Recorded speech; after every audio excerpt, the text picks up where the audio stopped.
Gold, trusted gold buyers. మీరు తాకట్టు పెట్టిన బంగారాన్ని విడిపించి ఈ రోజు ఉన్న మార్కెట్ ధరకు కొనబడను.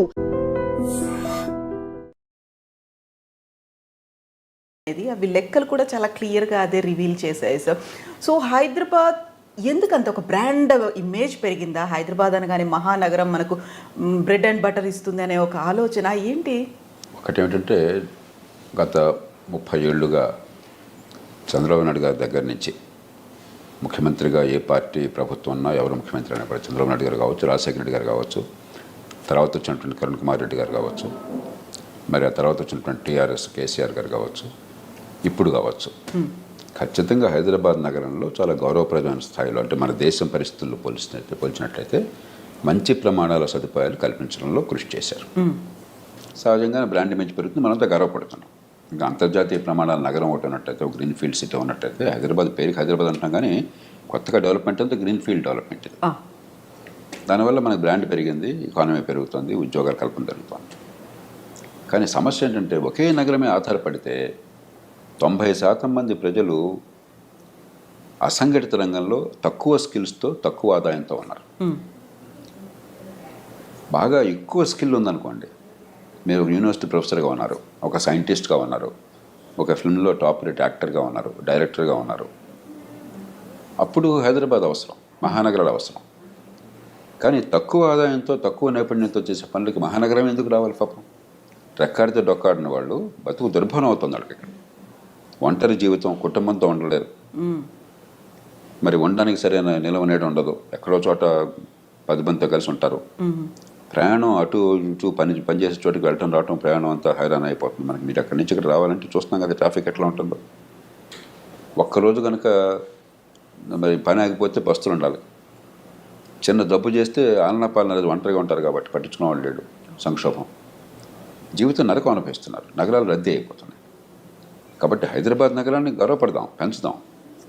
కానీ 100కి 60-70 మంది గ్రామ ప్రాంతాల్లో ఉన్న దేశంలో ఆ గ్రామాల నుంచి ప్రతి వాళ్ళు హైదరాబాద్కి పోకపోతే బతుకు తెరువు లేదన్న పరిస్థితి కాకుండా, స్థానికంగా చిన్న పట్టణాలు వచ్చినట్టయితే, ఈవేళ మనకి అన్ని చోట్ల టెలివిజన్ ఉంది, కరెంట్ ఉన్నది, మొబైల్ ఫోన్లు ఉన్నాయి, డిజిటల్ టెక్నాలజీ, కంప్యూటర్లు ఉన్నాయి. ఈ 4 ఉన్నప్పుడు చాలా పనులు లోకల్గా చేసుకోవచ్చు, అన్నీ హైదరాబాద్లో చేసుకోవాల్సిన అవసరం లేదు. పూర్వం ఇవి కూడా ఉండే కాదు. అంచేత అక్కడ ఇవి అభివృద్ధి చెందినట్టయితే ఇన్సిటు అర్బనైజేషన్ అంటాం, ఎక్కడికక్కడ పట్టణీకరణ, ఎక్కడికక్కడ స్థానికంగానే వలసలు పోవటం, ఆ ఊరి నుంచి 10-20 కిలోమీటర్ల దూరంలో. హైదరాబాదు పెరుగుతుంది, కానీ హైదరాబాద్ నరకంగా మారదు, సామాన్యులకి నరకంగా మారదు. ఇప్పుడు సామాన్యులకే కాదు, ఇవాళ హైదరాబాద్లో ట్రాఫిక్ చూస్తే మీకు అర్థమవుతుంది ఏం జరుగుతుంది.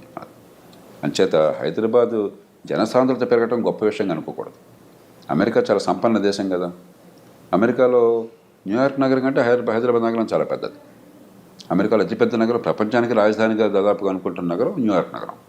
న్యూయార్క్ కంటే హైదరాబాద్ పెద్దది. అలాగే అమెరికాలో మహానగరాలు న్యూయార్క్ తర్వాత ఉన్నది లాస్ ఏంజలస్, ఆ తర్వాత షికాగో. ఇవన్నీ 30 లక్షలు, 40 లక్షలు, 50 లక్షలు, 60 లక్షలు అంటే చాలా గొప్ప రకంగా. మిగతా నగరాలని 15-20 లక్షలు. హ్యూస్టన్ 4వ నగరం అంటాం. మనకి ఏదో 1 కోటి నగరం అయితే గొప్ప అనుకుంటున్నాం, ఈ 1 కోటి నగరాలు చాలా కావాలని కోరుకుంటున్నాం. మహానగరాలు కొన్ని అవసరమే, కానీ ఎక్కడికక్కడ చిన్న పట్టణాలు లేకపోతే బ్రతుకు నరకం అవుతుంది, ఆర్థిక అభివృద్ధి అందరికీ విస్తరించదు. కేవలం హైదరాబాద్లో మాత్రమే జీవితం బాగుంటే మిగతా చోట్ల బాగోకపోతే మరి దేశాన్ని ఎట్లా కాపాడుకుంటాం మనం? రాజకీయంగా సుస్థిరత్వం ఉండదు, ఆర్థికంగా ఎదుగుదల ఆగిపోతుంది, సామాజికంగా శాంతి ఉండదు. అంచేత మనం రాజధాని కాబట్టి హైదరాబాద్ అనుకోకుండా, మనం కాస్త తెలంగాణలో చాలా జిల్లాలు ఉన్నాయి, చాలా పట్టణాలు ఉన్నాయి, లేకపోతే చాలా పెద్ద గ్రామాలు పట్టణాలు అయ్యే అవకాశం ఉన్నాయి. చాలామందికి గ్రామాల్లో ఉన్న వాళ్ళకి నైపుణ్యం ఉన్నది. అక్కడ 15-20 వేల రూపాయల సంపాదన ఉంటే నెలకి ఇక్కడ 50,000కు సమానం, గౌరవంగా బతుకుతారు. ఆలనా పాలన ఉంటుంది, చుట్టుపక్కల కుటుంబము, తెలిసిన వాళ్ళు, బంధుమిత్రులు, తెలిసిన ప్లేస్ ఉంటుంది, వాళ్ళు పెరిగిన చోటికి 10 కిలోమీటర్ల దూరంలో పని ఉంటుంది. అట్లా ఆలోచించాలి, కానీ అంతా మన చుట్టే రాజ్యం తిరగాలి, మిగతా వాళ్ళకి ఇక్కడ రావాలనుకునేటువంటి సంస్కారం పోవాలి.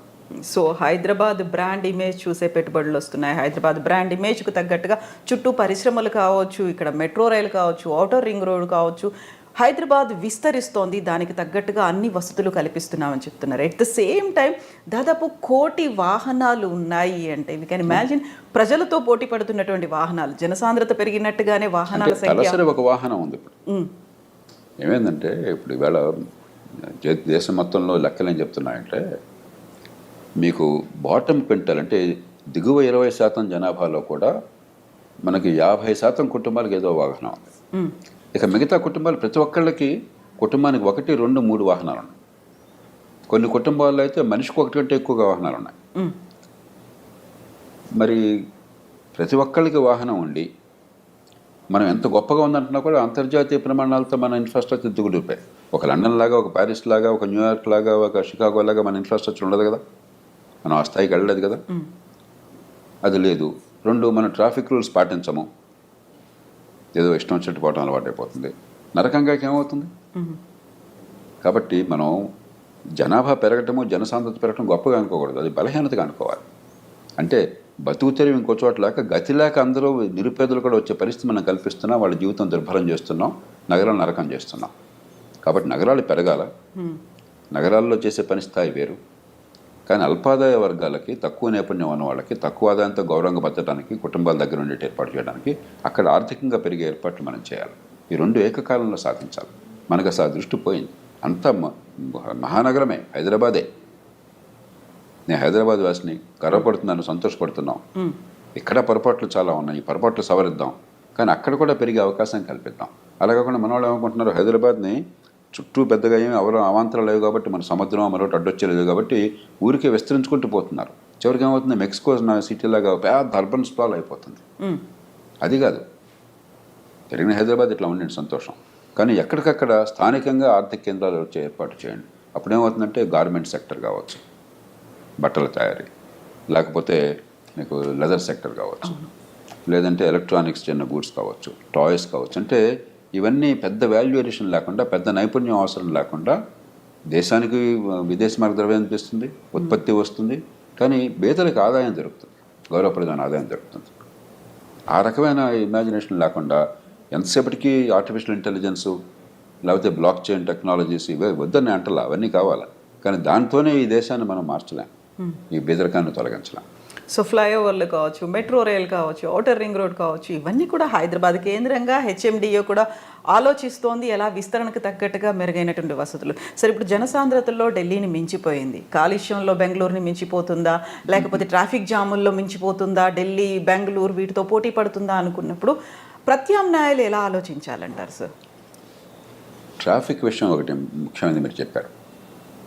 ఇప్పుడు ఈ మధ్యకాలంలో బెంగళూరు గురించి అందరూ చెప్తున్నారు ట్రాఫిక్ అధ్వానంగా ఉంటుందని. మనం బెంగళూరుతో చాలా తీవ్రంగా పోటీ పడుతున్నాం. నేను ఖచ్చితంగా మరి చెప్పాను. ఈ మధ్య 2-3 సార్లు నేను బెంగళూరు వెళ్ళాను, ఎలా ఉందో నాకు తెలుసు. మనకి హైదరాబాద్ దాదాపు ఆ స్థాయికి వచ్చేస్తాం. ఎందుకంటే వాహనాలు పెరిగినప్పుడు మనం ఏం చేయలేం. ప్రపంచం అంతా అనుభవం ఏం తెలియదంటే, మీరు ఎన్ని ఫ్లైఓవర్లు కట్టినా అది కట్టొద్దని అంటలా, కట్టాలి. ఎంత రోడ్లు విస్తరణ చేసినా కూడా పబ్లిక్ ట్రాన్స్పోర్ట్ లేకుండా, మంచి క్వాలిటీ పబ్లిక్ ట్రాన్స్పోర్ట్, మెట్రో కావచ్చు, ఆర్టీసీ కావచ్చు, ఎంఎంటీసీ కావచ్చు, ప్రైవేట్ ట్రాన్స్పోర్ట్లు కావచ్చు, ఇవన్నీ లేకుండా, అవన్నీ ఇంటిగ్రేట్ చేయకుండా, సమన్వయం లేకుండా, కుడి చేయడానికి సంబంధం లేకుండా నడుస్తున్నాయనుకోండి, మీరు ఏ తలకిందులో తప్ప చేసినా కూడా రద్దీని ఆపలేరు. అమెరికా కంటే గొప్ప ఇన్ఫ్రాస్ట్రక్చర్, అమెరికా కంటే పెద్ద రోడ్లు మనకు రావు. అమెరికాలో చూస్తే మీకు కనిపిస్తుంది ట్రాఫిక్ అంత నరకమా, ఎందుకంటే అక్కడ పబ్లిక్ ట్రాన్స్పోర్ట్ పెద్దగా ఉండదు, కొన్ని సిటీస్లో తప్ప. కాబట్టి క్వాలిటీ పబ్లిక్ ట్రాన్స్పోర్టు, అది కూడా అన్ని రకాల మల్టీ మోడల్ ట్రాన్స్పోర్ట్ని సమన్వయం చేయాలి. ఒకే ఒక టికెట్తో అందరూ ఒకే అథారిటీ కింద నడుస్తూ లాస్ట్ మైల్ కనెక్టివిటీ అంటాం. మా ఇంటికి సుఖంగా వెళ్ళే ఏర్పాటు కావాలి. మనకేమవుతుంది, ఇప్పుడు చూడండి, చాలా గర్వించదగ్గ మెట్రో నిర్మాణం జరిగింది. ఎల్ఎన్టీ ప్రైవేట్ సెక్టర్ వచ్చింది ఇక్కడికి. దాదాపు 70 కిలోమీటర్లు జరిగింది, ఇంకో 70-60 కిలోమీటర్లు చేస్తామంటున్నారు. మనకి వాడు 20,000 కోట్ల పైన ఖర్చు అయింది. వాళ్ళ పరిస్థితి ఏంటి, ఆ మెట్రో మీద పెట్టిన ఖర్చుల మీద వడ్డీ రావట్లా.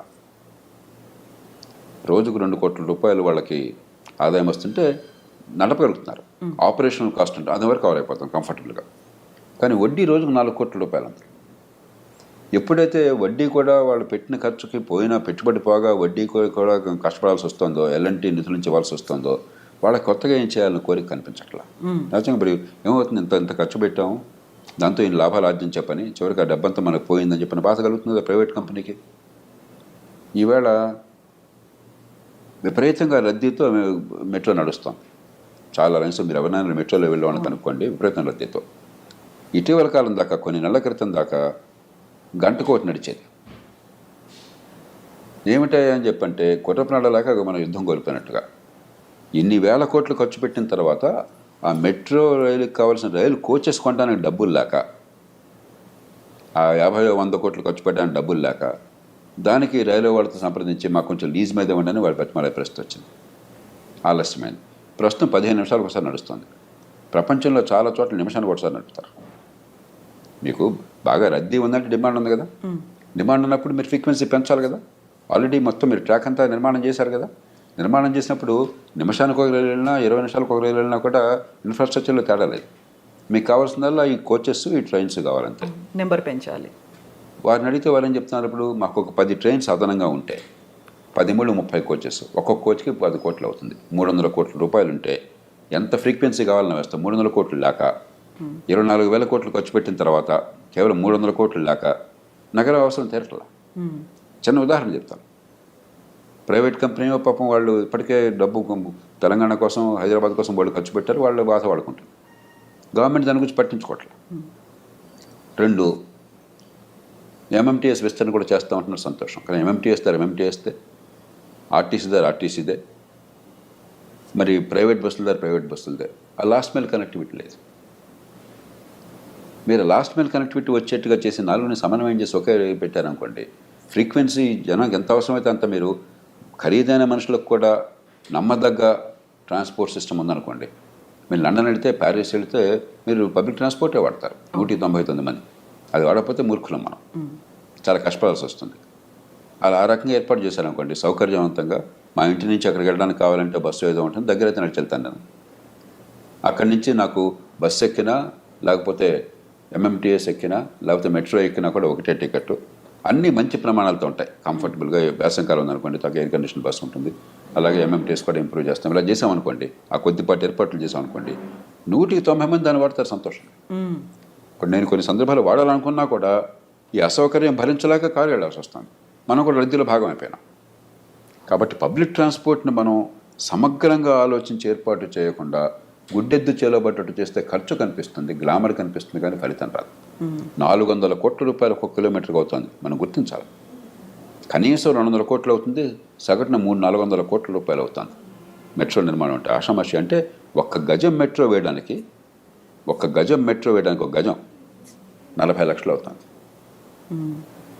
ఈ సమాజం ఖర్చు పెడుతుంది. అది ప్రైవేట్ వాళ్ళు పెట్టినా, ప్రైవేట్ వాళ్ళు పెట్టరు. ఒక మెట్రో ఎలాంటి వాళ్ళు పెట్టారు, ఇంకా మళ్ళీ ఎవరు రారు, ప్రభుత్వమే పెట్టాలి. బ్యాంకులు అప్పు వచ్చినా మన దేశం డబ్బు, మన ప్రజల డబ్బు. 40 లక్షలు ఒక్క గజానికి. కాబట్టి దాన్ని సమగ్రంగా, సంపూర్ణంగా, సంపూర్ణం అందరినీ కలిపి వినియోగించకపోతే అసలు ఈ రవాణా విషయంలో నగరాలు నరకమైపోతాయి. నేను బయటికి సాధారణంగా వెళ్ళను, ఎందుకంటే నేను పనిచేసేది, నేను ఉండేది ఒకే కాంప్లెక్స్లో ఉంది. కానీ ఇప్పుడు బయటికి వెళితే వెళ్ళిన ప్రతిసారి నరకమే. నాకు ఎందుకు వచ్చాను బాబు బయటకు అనిపిస్తుంది. అలా ఉండాల్సిన అవసరం లేదు. మనకు వచ్చి గౌరవప్రదమైన జీవితం. యూరోప్ వెళ్తే మీరు ఎక్కడికి వెళ్ళినా కూడా అక్కడ చక్కని ప్రమాణాల పబ్లిక్ ట్రాన్స్పోర్ట్, మల్టీమోడల్ ట్రాన్స్పోర్టు, కనెక్టివిటీతో ఉంటుంది. హాయిగా పౌరుడికి హాయిగా వెళ్తే మొత్తం ఈ మొత్తం ఎందుకు, మన ప్రజల జీవితాలు సాఫీగా నడవాలి. ఒకసారి నేను సోల్ వెళ్తే, దక్షిణ కొరియా రాజధానికి, పొద్దున్నే తెల్లవారుజామున నేను ప్రయాణం చేయాల్సి వచ్చింది. బయట బాగా చలిగా ఉంది. నేనేమో అలవాటు లేక ఏదో మామూలు బట్టలు కోట్ ఉంది, కానీ చలికి తట్టుకునే బట్టలు లేవు. 5 గంటలకి బస్ తీసుకోవాలి నేను ఉన్న హోటల్ నుంచి. 8 గంటలకి ఎందుకో ఫ్లైట్ ఉన్నది. నేను వాళ్ళని అడిగాను, బస్సు ఎన్ని గంటలకి ఎక్కొచ్చాయా అని. కరెక్ట్గా 5 గంటలకు రండి సార్ అన్నాడు. నాకు మరి బయట చల్లు నుంచోవడం కష్టం, బయట ఎక్కువసేపు నుంచోకుండా వెళ్ళాలంటే ఏం చేయాలి? ఒక గడియారం చూడండి, 30 సెకండ్ల ముందు బయటకు వెళ్ళండి, చూడండి 30 సెకండ్ల ముందు బయటకు వెళ్ళండి, బస్సు అందుకుంటారన్నాడు. సెకండ్తో సహా కరెక్ట్గా వస్తుంటాను. పొరపాటున మిస్ అయ్యాను అనుకో ఏమవుతుందన్నా, ఏం పర్లేదు ఇంకో 15 నిమిషాల్లో మళ్ళీ బస్సు వస్తున్నాడు. నిజంగా అదంతా కరెక్ట్, నేను చూశాను. అంటే మీకు ఎంత హాయిగా ఉంది, ఎంత కన్వీనియంట్గా ఉంది. స్ట్రెస్ లేకుండా, భయం లేకుండా, కంగారు లేకుండా, హార్ట్ అటాక్ లేకుండా ఎంత హాయిగా ఉంది. అది జీవితం. ట్రాఫిక్ జామ్లో లేట్ అవుతుందేమో అంటే పౌరుడి సౌకర్యాలు పెంచాలి. మన పరిపాలన అంటే, మన వనరులు ఖర్చు పెట్టడం అంటే, జాతి వనరులు, పౌరుడి జీవితం ప్రశాంతంగా, సుఖప్రదంగా, ఉత్పాదకత ఉండేట్టుగా, మనసు చికాకులు లేకుండా ఉండాలి. అది లేని ప్రభుత్వాలు కాదు, అది చేయలేని ప్రభుత్వాలు.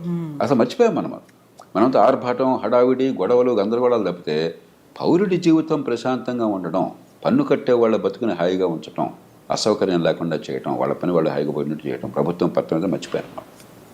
డబ్బులు మాత్రం ఖర్చు పెడుతున్నాం ఉత్సాహంగా. ఇప్పుడు మెట్రో చూడండి, ఈ మధ్య ప్రకటించారు మళ్ళీ ఇంకో 30,000 కోట్లు 20,000 కోట్లు వేస్తారు. మీరు చూడండి, ఇప్పుడు ప్రకటించారు కదా ఎయిర్పోర్ట్ దాకా ఒకటి మరొకటి మేడ్చల్ వరకు ఉంటుంది. ఇవన్నీ కలిపితే మళ్ళీ ఇంకొక 25,000 కోట్లు అవుతుంది.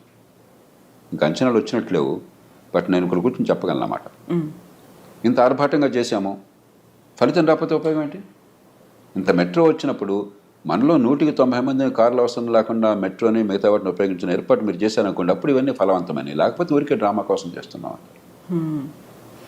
Yes sir, thank you so much sir, thank you.